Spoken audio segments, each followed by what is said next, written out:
Greetings, dear students. Today's topic is Hamilton's Jacobi's theory या article. इस article में we will cover the point Hamilton Jacobian. That means we will use Jacobian to find our Hamiltonian's equation. Now here in solving these equations there are two methods. So today we are going to cover the method 1. So method 1 is finding Hamilton's equation with respect to Jacobi's. So when the Hamiltonian H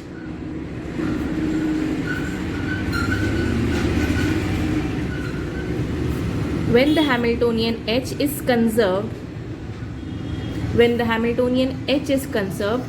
whenever H is conserved, we are required to form a canonical transformation. So we are required to find a canonical transformation Cp such that the new canonical coordinates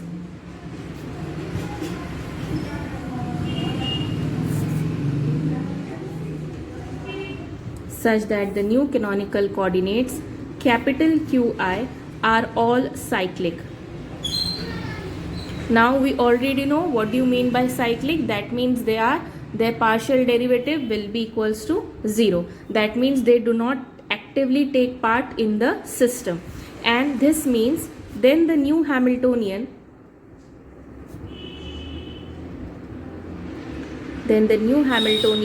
now we know whenever Hamiltonian is expanded या whenever it is refined, H is transferred to K.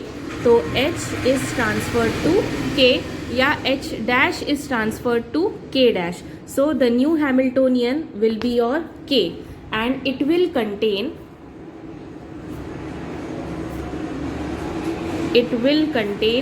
PI's only. Now why it will contain only PI? Because जितने भी cyclic coordinates QI थे वो सारे के सारे canonical transformation के अंदर क्या हो जाएंगे? They will not take an active part. Now therefore you will write the Hamiltonian K will be the function of all PI's, मतलब P1, P2 and so on up till Pn. Now Hamilton's equation, partial derivative of Hamilton's equation with respect to del Qi is equals to minus P dot I. ये हम कहाँ से लिख रहे हैं? By generating functions. हमने generating functions में ये पढ़ा है. This implies, now we know that Qi तो cyclic है और cyclic coordinates they do not take active part, their partial derivatives is 0. This implies minus P dot I is equals to 0. This means you will say that P dot I is equals to 0 because negative sign will be removed, and this implies that Pi is equal to some constant. So हमने Pi की value कुछ constant निकाल ली, and we will say that it is some alpha I. So you say you are considering. Okay so यहाँ तक हमने देख लिया कि हमने मेथड 1 यूज़ कर रहे हैं हम हैमिल्टन्स जकोबीज इक्वेशन फाइंड आउट करने के लिए. तो हैमिल्टन्स इक्वेशन ऑफ मोशन निकालेंगे लेकिन विथ रिस्पेक्ट टू जकोबियन. उसके लिए हमने कैनोनिकल ट्रांसफॉर्मेशन ढूंढी जिसको हमने QI के लिए डिनोट किया. अगर QI के लिए डिनोट किया तो हैमिल्टन में से जितने भी QI के फंक्शन है उन सब का पार्शियल डेरिवेटिव हो गया 0. अब दिस मीन्स कि अभी जो हमने हमारा k लिखा था तो k will be the function of all अल्फाज, क्योंकि हमने जितने भी p थे वो सारे के सारे अल्फाज में कन्वर्ट हो गए. तो alpha 1, alpha 2 and so on up till alpha n. Now again you also know del k upon del pi is equals to q dot I. Again by generating functions, this implies del k upon del alpha I will be equals to q dot I. क्योंकि अगर हम p को alpha के साथ relate कर सकते तो generating function के अंदर भी हम चेंजेस कर सकते. Now this means now this partial derivative of Hamiltonian with respect to alpha let it denote omega. अब अगर ये साइड ओमेगा हो जाएगी तो you will say omega I is equals to q dot I. Now omega I is equals to q dot I. Name it equation 1. Now this function omega I is equal to ना omega I will be the function of again, क्योंकि omega जो function है वो function है alpha का, तो omega will again be the function of all alphas, alpha 1, alpha 2 and so on up till alpha n are the functions of alphas only. ये सिर्फ अल्फाज के फंक्शन है, इसके अंदर कोई और वेरिएबल नहीं है। अगर हमने इस इक्वेशन को इंटीग्रेट किया, if we integrate equation 1, if we integrate equation 1, what you will get?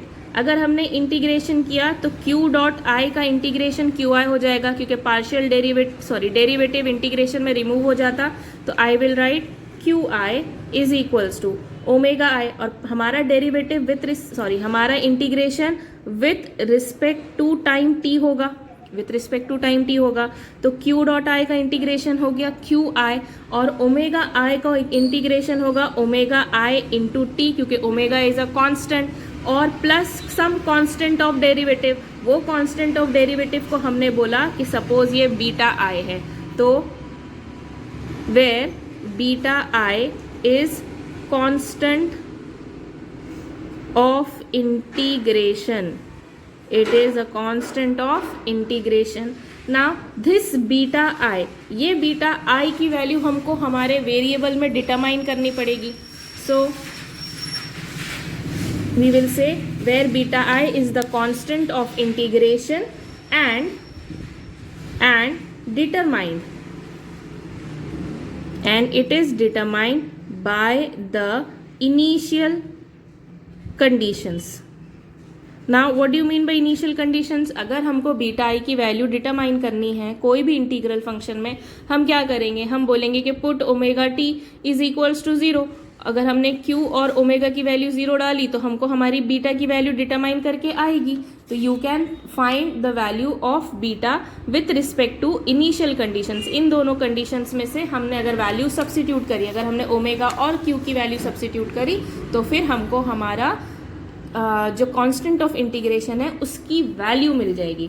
अब ये जो इक्वेशन हमने अभी डिटरमाइन करी थी कि Q I is equals to omega I T plus beta I, name this equation as equation number 2, और ये जो हमारी इक्वेशन 2 है यही हमारा प्रोबेबल सोल्यूशन है। This equation 2 is our probable solution. Probable solution का मतलब क्या होगा? प्रोबेबल का मतलब है अप्रॉक्सीमेटली, तो this is your approximate solution involving all cyclic generalise coordinates. ठीक है, तो इक्वेशन 2, सो यहीं पे हम लिख लेते कि therefore equation 2 is our probable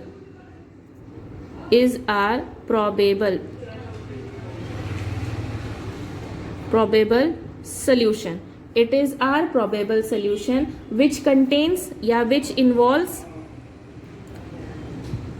which involves all the cyclic and generalized coordinates. अब इसमें जितने भी cyclic coordinates रहेंगे और जितने भी generalized coordinates रहेंगे, they will be rare, and hence this method is used to solve solutions. मतलब ये मेथड को हम यूज़ कर सकते हैं हमारे सम सॉल्विंग में। तो अगर हमको सम सॉल्व करना है विथ रिस्पेक्ट टू जैकोबियन, तो हम क्या करेंगे, सबसे पहले उसके साइक्लिक कोऑर्डिनेट्स निकाल लेंगे। साइक्लिक कोऑर्डिनेट्स निकाल लेंगे मतलब कि साइक्लिक कोऑर्डिनेट्स को इक्वेशन के बाहर लिख देंगे कि they are not dependent for solving, और हम सिर्फ पी आई के ऊपर डिपेंड करके इसकी इक्वेशन सॉल्व करेंगे। So this is method 1 of solving Hamilton's Jacobi's equation. I hope you understood.